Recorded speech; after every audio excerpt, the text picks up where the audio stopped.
Israel का दूसरा सबसे बड़ा शहर है तेल अबीब।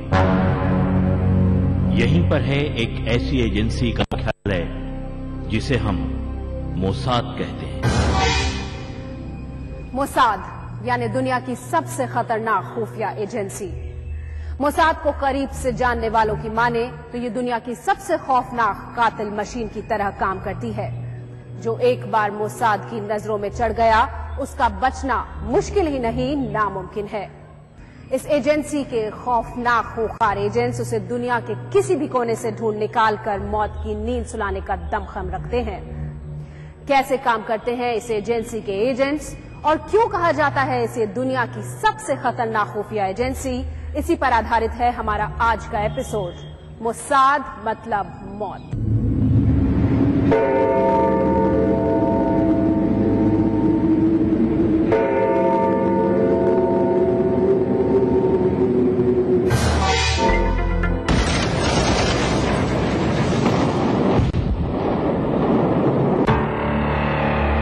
दरअसल मोसाद के नायकों या कहें कि खलनायकों की माने तो यदि उनके दुश्मन के परिवार का एक भी शख्स जिंदा बच निकला तो एक ना एक दिन वो भी मोसाद और इजराइल के खिलाफ अपना सिर उठाएगा। इस तरह वो उनके लिए एक नई मुसीबत बनकर सामने आएगा। नतीजतन मोसाद इस मुसीबत की नौबत ही नहीं आने देती। मोसाद अपने दुश्मनों के खात्मे के लिए औरतों और बच्चों को भी नहीं बख्शते हैं। मोसाद के मिशन की जद में जो कोई भी आएगा उसका अंजाम सिर्फ मौत है। मोसाद अपने दुश्मनों के साथ बड़ी ही क्रूरता से पेश आती है और उनके खात्मे के अलावा उसके जहन में कुछ होता ही नहीं। मोसाद का इतिहास 63 साल पुराना है। इसका गठन 13 दिसंबर 1949 को किया गया था। समन्वय के लिए केंद्रीय संस्थान के रूप में प्रधानमंत्री डेविड बेन गुरैन ने इस संस्था की सिफारिश की थी। इस एजेंसी को बनाने का प्रस्ताव जियो वैन शिलोह द्वारा प्रधानमंत्री डेविड बेन गुरैन के कार्यकाल में दिया गया। उन्हें ही मोसाद का डायरेक्टर बनाया गया। इसका मुख्यालय तेल अबीब में स्थापित किया गया। बेन गुरैन इसको एक केंद्रीय संस्था के रूप में गठन करना चाहते थे। उनका उद्देश्य मौजूदा सुरक्षा सेवाओं, सेना के खुफिया विभाग, अमन, आंतरिक सुरक्षा सेवा, शिन बेट और विदेशी कार्यालय के राजनीतिक विभाग के बीच समन्वय और सहयोग में सुधार कर।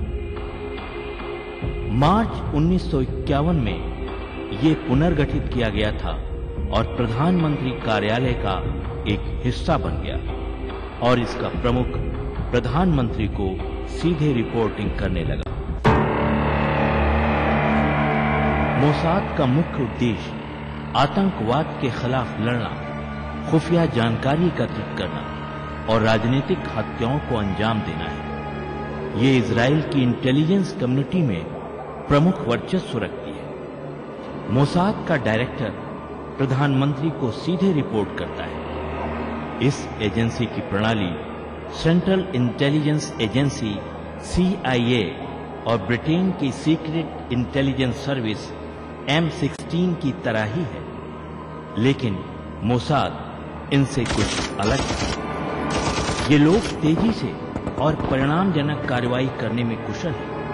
ये आर्मी की इंटेलिजेंस डिपार्टमेंट, अमान, शिन बेट और विदेशों में स्थापित राजनीतिक डिपार्टमेंट के बीच सहयोग और समन्वय को बेहतर बनाते हैं। इस खुफिया एजेंसी के मुखिया की सोच कैसी होगी ये सुनकर ही रूह कांप उठती है। अपने पेशेवर कातिलाना मिशन का खुलासा खुद मोसाद के मुखिया भी करते हैं। मीर अमित मोसाद के पूर्व निदेशक ने एक बार जोर देकर कहा था कि हम सरकारी जल्लाद या ऐसे डॉक्टर हैं जिन्हें मौत का घातक इंजेक्शन देने के लिए इजरायली सरकार ने अधिकृत किया है।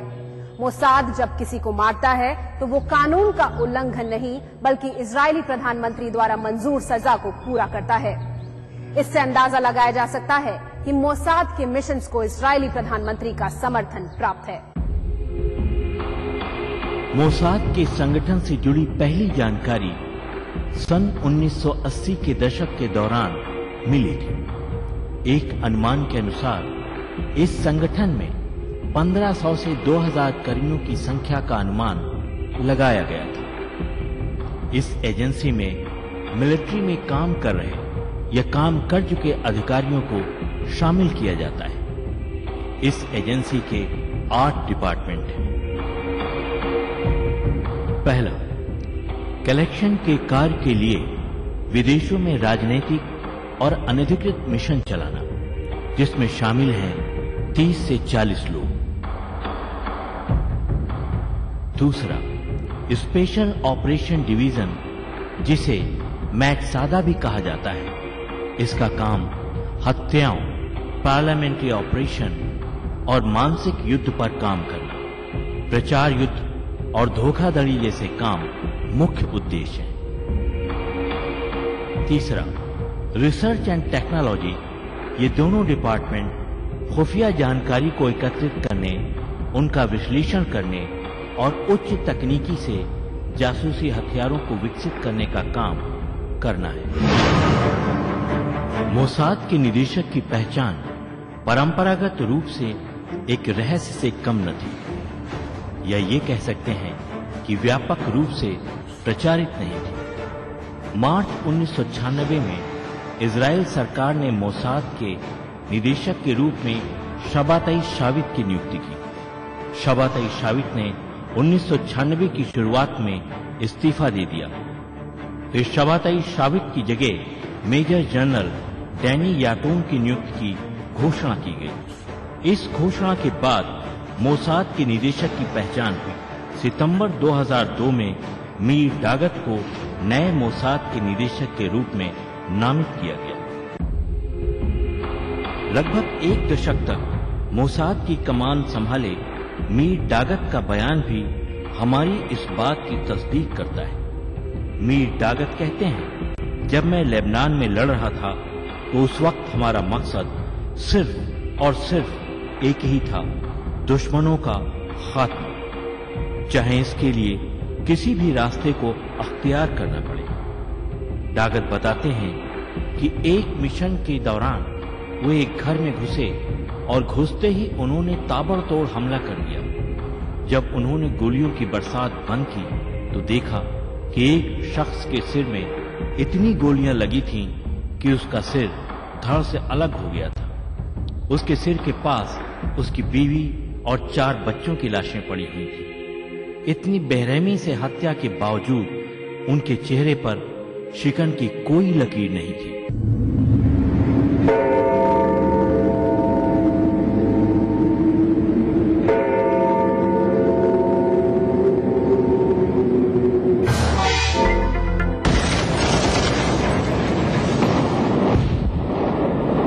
हम अब तक मोसाद के खतरनाक, बेरहम और कातिलाना मिशंस की बात कर रहे हैं। मोसाद इस जमीन पर कोई दोस्त नहीं बनाता, ये उनकी शैली है। हर जगह उन्हें अकेले ही जाना है। मोसाद का मानना है कि आतंकवाद के खिलाफ लड़ने वाली दुनिया की किसी भी एजेंसी से वो बेहतर हैं। उनका हर मिशन उनकी क्रूर और कातिल सोच का नतीजा है। वक्त हो चला है एक ब्रेक का। ब्रेक के बाद हम जानेंगे मोसाद द्वारा अंजाम दिए गए बेहद चर्चित मिशंस के बारे में।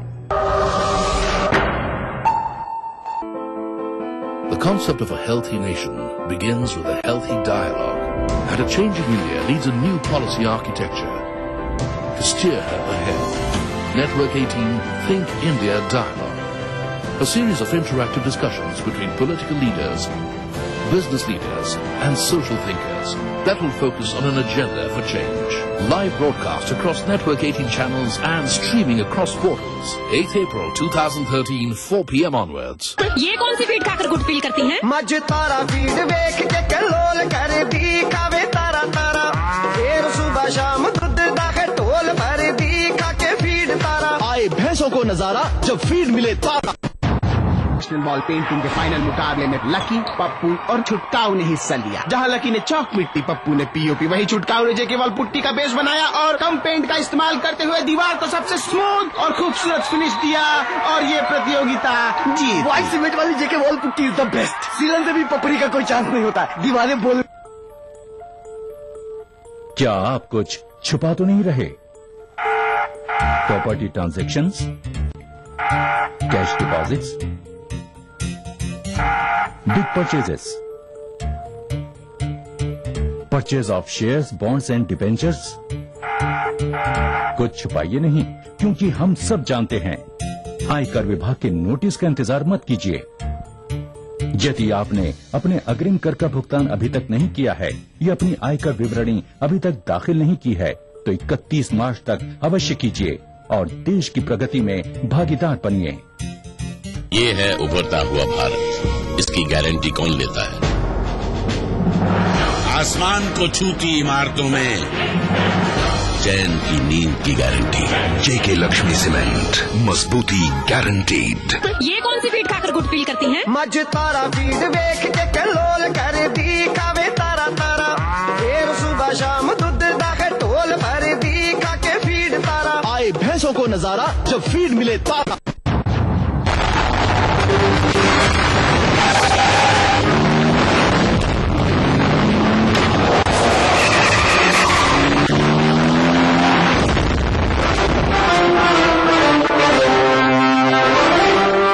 सीमेंट सस्ता नहीं, सबसे अच्छा। Email me before I am back from the temple, okay? അയ്യോ, ഹോളിയോ? എന്റെ ദൈവമേ! അയ്യോ, no, South Indians, no holy. അപ്പാ വിഷ്ണു, ഹാപ്പി ഹോളി!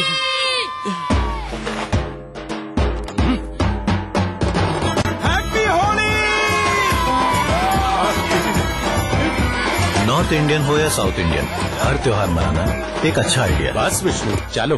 अप्पा विष्णु, ये कौन सी फीड खाकर गुड फील करती हैं? मज तारा फीड देख के कलोल कर दी कावे तारा तारा। फिर सुबह शाम दूध दाखे टोल भर दी खा के फीड तारा। आए भैंसों को नजारा जब फीड मिले तारा। अब सिर्फ बड़े शहरों की चकाचौंध ही नहीं, छोटे शहरों के भी होंगे जलवे। खबरें सिर्फ बड़े शहरों की नहीं, छोटे शहरों की भी मिलेंगी। मारो शहर में, देखिए इस समय पर। इस न्यूज के सह प्रायोजक हैं जागो पार्टी का मिशन 2013, आरक्षण का अंत। मिराज शुद्ध ऑयल सोप, कुबेर मसाला, स्वादिष्ट जीवन चाहे हर मन। JECRC University, build your world. Madhya Africa में मोसाद के ऑपरेशंस का स्वर्णिम इतिहास रहा है। यहां उसने दुनिया की किसी भी एजेंसी से बेहतर काम किया है। मध्य अफ्रीका में चाइनीज सीक्रेट इंटेलिजेंस सर्विस को मोसाद ने बाहर का रास्ता दिखाया। क्यूबा के फिदेल कास्त्रो की क्रांति मध्य अफ्रीका में मोसाद की वजह से प्रभावी नहीं हो सकी।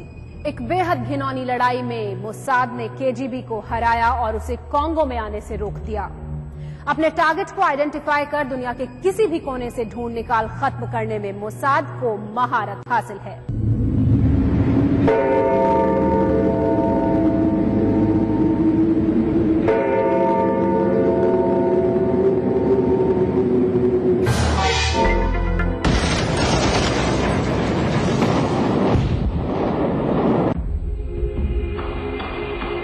मोसाद का मानना है कि उसके दुश्मन हत्या की कई वारदातों को अंजाम देकर पड़ोसी अरब देशों में छिप जाते हैं, जिससे उन पर मुकदमा चलाना मुमकिन हो ही नहीं सकता।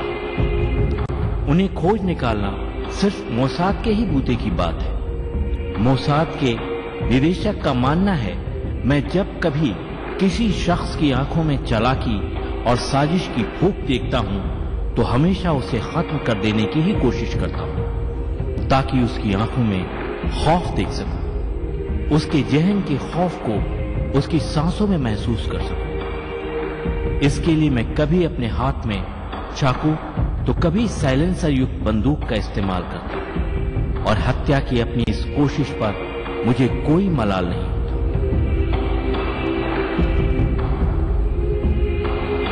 हमीर अमित मोसाद के सबसे खतरनाक और कुछ अलग सोचने वाले प्रमुखों में से एक था। वो अपने मिशन की सफलता सुनिश्चित करने के लिए हर तरह के हथकंडे अपनाता था। यहां तक कि उसने इसके लिए महिलाओं को भी तैयार किया। हम आपको बता दें कि महिलाओं का इस्तेमाल उसने सैनिक के तौर पर नहीं किया। फिर भी मीर अमित का यह हथियार एक सैनिक के जज्बे, जासूस की जाबाजी से कहीं अधिक कारगर था। उसके हथियार का निशाना हमेशा अचूक होता, लेकिन महिलाएं किस तरह मोसाद के काम आती थीं, इसका खुलासा खुद मीर अमित ने किया। मीर अमित के मुताबिक महिलाओं के जरिए वे किसी राज या खुफिया जानकारी को बड़ी आसानी से हासिल कर सकते हैं। इस तरह मोसाद अपने मिशन के प्रति जज्बे और जुनून के लिए जाना जाता है। सफलता हासिल करने के लिए वो न सिर्फ जोखिम उठाती है, बल्कि हर तरह के हथकंडे भी अपनाती है। हथकंडे इसलिए कि दुश्मनों की तमाम अहम जानकारियां उसके पास रहे, जिससे किसी भी मिशन की सफलता सुनिश्चित की जा सके। मोसाद को मौजूदा दौर की सबसे कुशल खुफिया एजेंसियों में से एक माना जा सकता है। इसके खाते में कामयाबी के कई किस्से जुड़े हैं। अपनी गतिविधियों को बेहद क्रूरता से अंजाम देने के लिए मोसाद कुख्यात है। मोसाद के ऑपरेशंस दुनिया के हर कोने में हुए हैं और एक ऐसा ही खौफनाक और सनसनीखेज ऑपरेशन है गेस्टापो के मुखिया अडोल्फ आइकमैन को ढूंढ निकालना। आइकमैन जर्मनी की पराजय के बाद जर्मनी से अपनी सारी पहचान मिटाने के बाद अर्जेंटीना में जा चुका और अर्जेंटीना में आइकमैन रिकार्डो क्लेमेंट के नाम से रहने और मर्सिडीज बेंज में एक मामूली मजदूर का काम करने लगा। परंतु आइकमैन शायद भूल गया था कि उसका पाला इजराइल की जासूसी संस्था मोसाद के शातिर जासूसों से पड़ने वाला है। द्वितीय विश्व युद्ध की समाप्ति के बाद आइकमैन अमेरिकी सेना की गिरफ्त में आ गया, लेकिन तकदीर ने यहां भी आइकमैन का ही साथ दिया। दरअसल अमेरिकी अधिकारियों को आइकमैन की असलियत का कतई अंदाजा नहीं था। नतीजतन वो अमेरिकी हिरासत से आजाद होने में सफल हो गया।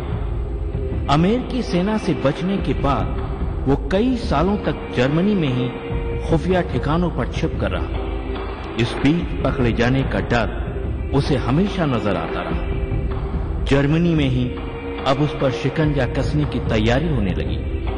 इस खतरे को भांपकर आइकमैन ने जर्मनी छोड़ना ही बेहतर समझा। 1950 में वो इटली पहुंचा तो उसके पीछे पहुंची इजरायली खुफिया एजेंसी मोसाद।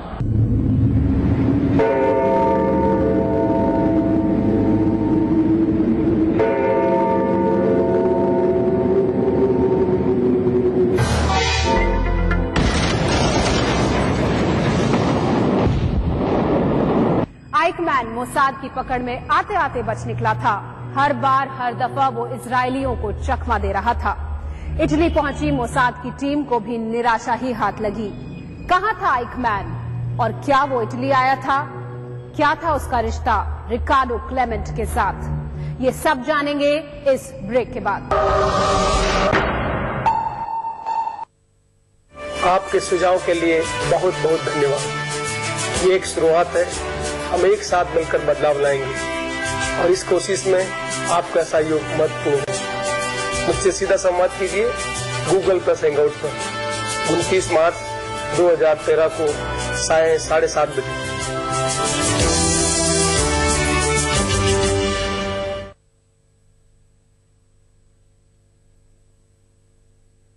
विश्वामित्र इंडिया परिवार आम आदमियों के पास हर कदम विश्वास के साथ।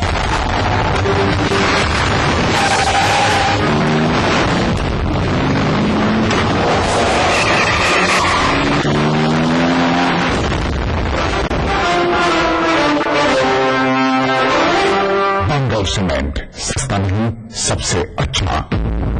मामा मोहतरमा। मामा, बेबी, मामा, मिया। खाइए तो सही। मामा मिया। मीठे से भी मीठा मामा मिया। Exclusivity comes home. Nestled in the midst of natural heaven, it's time to step in UDB and KSN's Ecoscape. Premium eco-friendly apartments. State-of-the-art club amenities. Live every moment. Ecoscape. It's time to live life.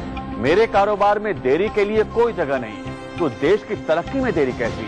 इसलिए मैं समय पर सही सेवा कर चुकाता हूँ। Enhancing beauty is my profession, but I also contribute to beautify my nation. I pay my service tax. Do you pay?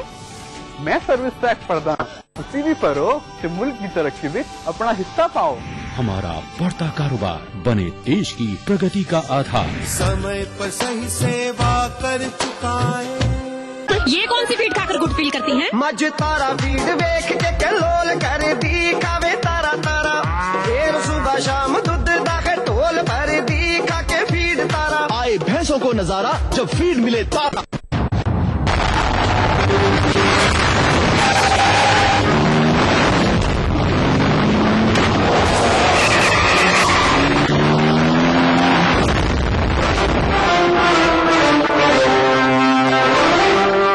Cement सस्ता नहीं, सबसे अच्छा। भारत इतिहास के पन्नों पर शाही संस्कृति के धरोहर राजस्थान आज भी जगमगाता है रजवाड़ों की गरिमा से, जननेताओं की राजनीति से, हर एक बात की चहल पहल से, और रहता है हमेशा अपने ही रंग में, अपने ही ढंग में। मानो राजस्थान, देखिए इस समय पर। इस न्यूज के सह प्रायोजक हैं जागो पार्टी का मिशन 2013 आरक्षण का अंत। मिराज शुद्ध ऑयल सोप। कुबेर मसाला, स्वादिष्ट जीवन चाहे हर मन। कुछ तो है में आज आप देख रहे हैं मोसाद मतलब मौत।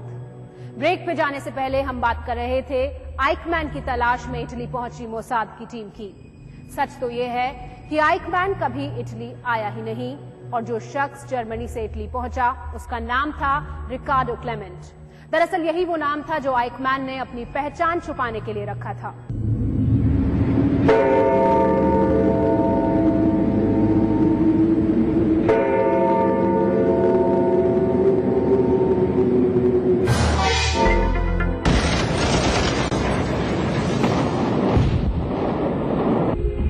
इटली में ही आइकमैन की दोस्ती एक बिशप एलोडस ह्यूडल के साथ हुई। बिशप के जरिए वो रेड क्रॉस सोसाइटी की मदद से मानवीय आधार पर अर्जेंटीना का पासपोर्ट और वीजा हासिल करने में सफल हो गया। ये एक संयोग ही था कि एक ऐसे आदमी को मानवीय आधार पर मदद मिली जिसने लाखों बेगुनाहों का बेरहमी से कत्ल किया।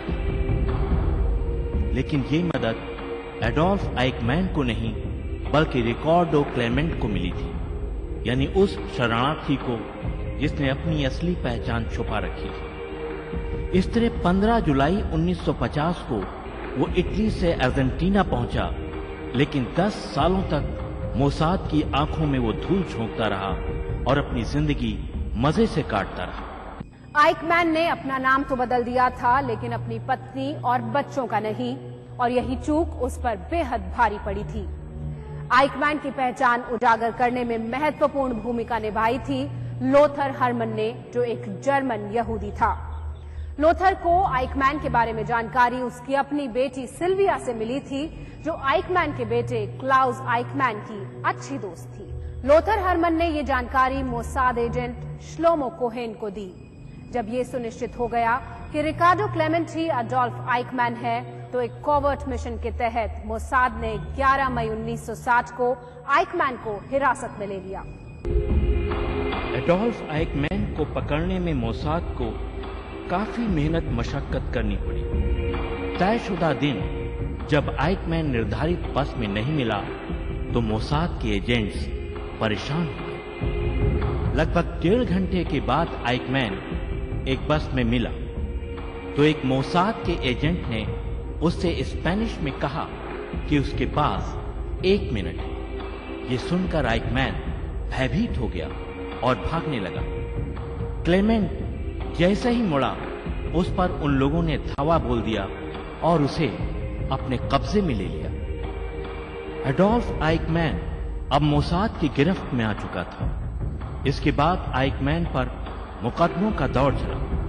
आइकमैन की गिरफ्तारी एक अंतर्राष्ट्रीय मुद्दा बन गई थी। कई देशों में तनाव का माहौल बना रहा, लेकिन इन सब का इजराइल पर कोई असर नहीं पड़ा।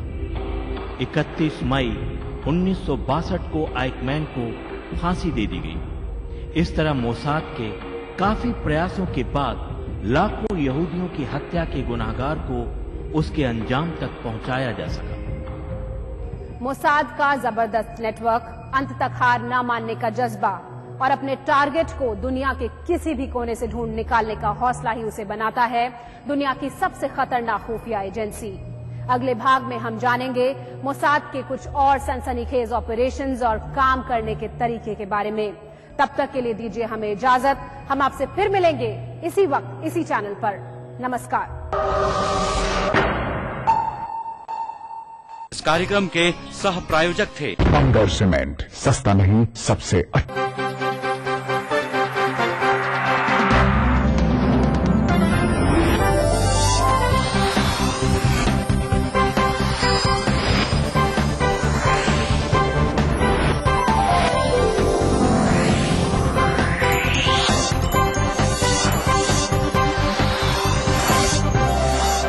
आप देख रहे हैं ईटीवी राजस्थान।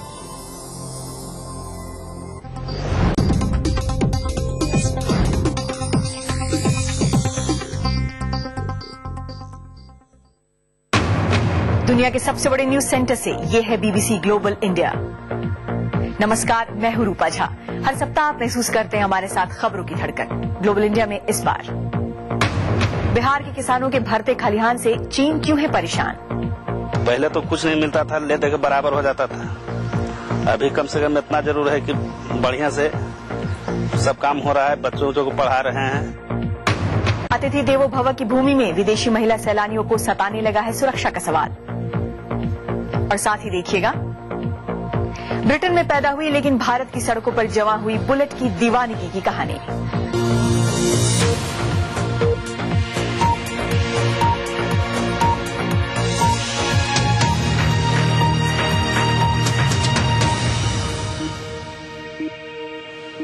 स्वागत है आप सबका ग्लोबल इंडिया की ताजा कड़ी में।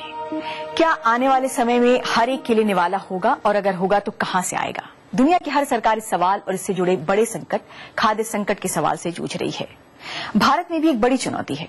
बिहार के नालंदा जिले का एक गांव इसीलिए भी चर्चा में है क्योंकि वहां के किसानों का दावा है कि उन्होंने इस चुनौती से निपटने के लिए अचूक तरीके ढूंढ लिए हैं।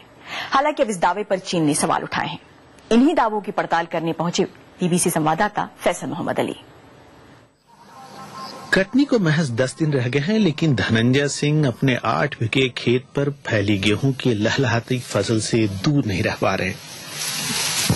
नालंदा के नानद गांव के धनंजय सिंह पिछले कुछ अरसे से अपने खेतों में कृषि की विधि सिस्टम ऑफ राइस इंटिफिकेशन आजमा रहे हैं।